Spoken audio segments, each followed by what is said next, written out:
বিশ্বকবি রবীন্দ্রনাথ ঠাকুরের ১৬৫তম জন্মতিথি আজ।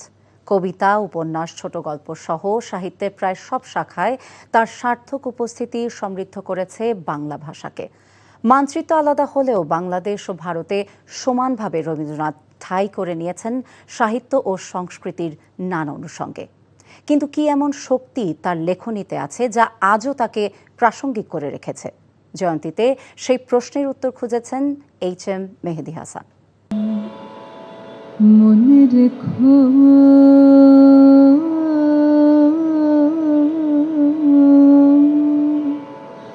তবু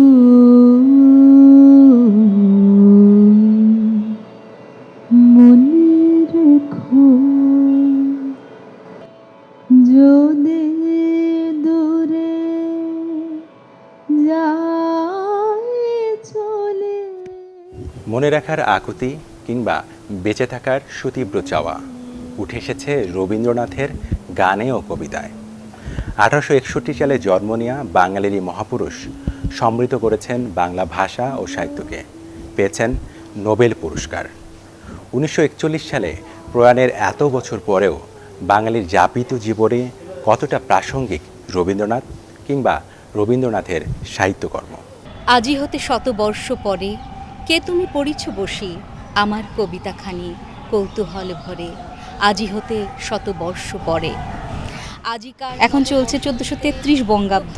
এখনও রবীন্দ্রনাথ বাঙালির হৃদয়ে সম পরিমাণ প্রাসঙ্গিক। এজন্য যখনই বাঙালির মধ্যে কোনো অশুভ শক্তি, কোনো সংকট দেখা দিয়েছে, রবীন্দ্রনাথ তাদেরকে দেশের প্রতি ভালোবাসায়, মমতায় তিনি উজ্জীবিত করেছেন।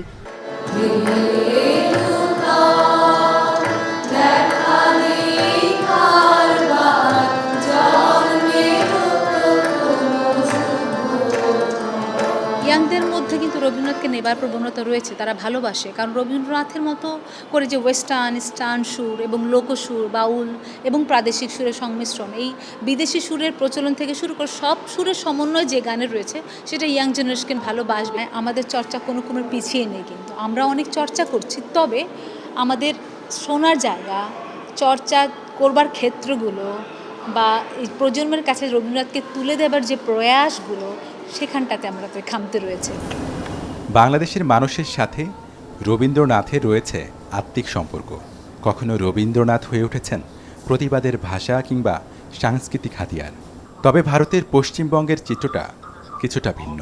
হিন্দি ও ইংরেজির প্রভাবে এখানে তরুণদের মাঝে কিছুটা কোণঠাসা হয়ে পড়েছে রবীন্দ্রচর্চা।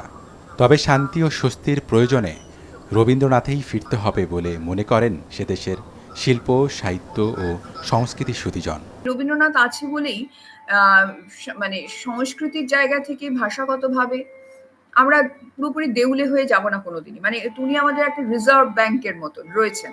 বাংলা ভাষার চর্চাটাই একটা খুব সংকটের জায়গায় দাঁড়িয়ে রয়েছে পশ্চিমবঙ্গে এবং ভারতবর্ষে উভয় ক্ষেত্রে। আমার কাছে মনে হয় এখনো খুবই প্রাসঙ্গিক। তবে শুধুমাত্র একদিন রবীন্দ্র জয়ন্তী পালন করলে হয় না। রবীন্দ্রনাথকে আরো গভীরভাবে অধ্যয়ন করা উচিত, যে তার সমাজ সম্পর্কে তার দৃষ্টিভঙ্গি, এটা কিন্তু একেবারেই খুব মুক্ত চিন্তা এবং বিশ্ব মানবিক দৃষ্টিভঙ্গি। সেটা কিন্তু এখনো আছে, চিরদিনও থাকবে।